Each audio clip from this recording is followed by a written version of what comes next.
Hi, I'm Caspian from STRUM. Have you ever wanted to play a song all the way through on guitar? Well, today I'm going to share a very useful acronym with you to help you learn to play songs all the way through from start to finish. And that acronym is STRUM. Our first letter of the acronym STRUM is sections. And that means that before you learn to play a piece, you should break it into different sections. For example, a song has an intro, verse 1, chorus, verse 2, chorus, bridge, chorus. Whatever the structure of the song is, you should map it out. I had a friend once who used to call it scouting the geography of a piece. So find a guitar song that you're working on and break it into the different sections, such as the intro, verse, the solo or instrumental section, choruses and outros. And once you've scouted the geography of the piece, you can learn all the chords for each of the different sections, learn the strumming patterns that are in each section. For example, you might have a different strumming pattern in the verse to the chorus. So learn all those little bits and pieces and write them out into sections. That's the S part of our STRUM acronym. So letter S is sections, and that means you've mapped out each of the different sections and you can practice them one at a time. So practice going through the chords and strumming of the intro, then practice it in the verse and the chorus and so on.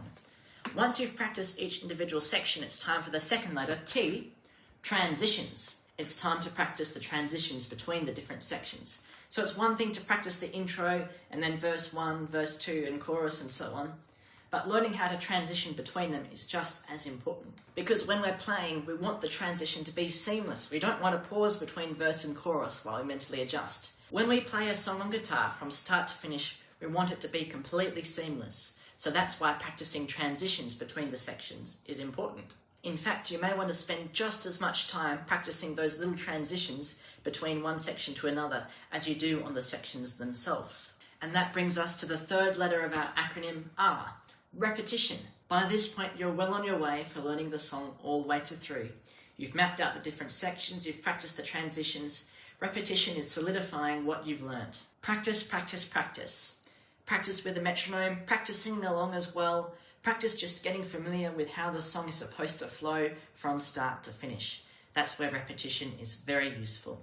By this point, if you've been using a metronome in your practice as well, you should be ready for the letter U.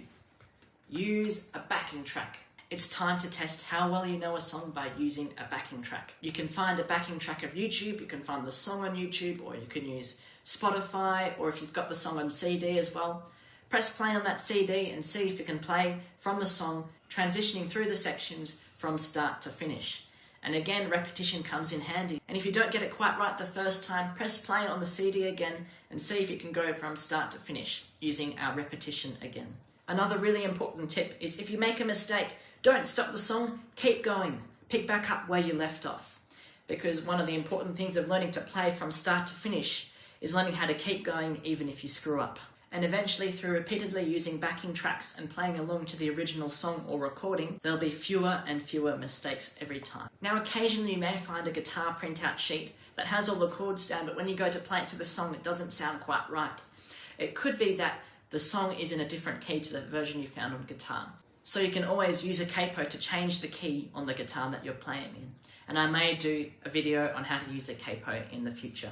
And our final letter of the STRUM acronym is memorize. By this point, if you've repeated playing along to the song over and over again, you know all the sections, the transitions are seamless, you've repeated your practice using a backing track, it's time to memorize. And what you can do is you can actually use this whole process again to memorize. So memorize a single section at a time, then memorize the transitions between the sections, then use repetition and use a backing track to tie it all together. Memorizing a piece truly is the best way to learn a song from start to finish.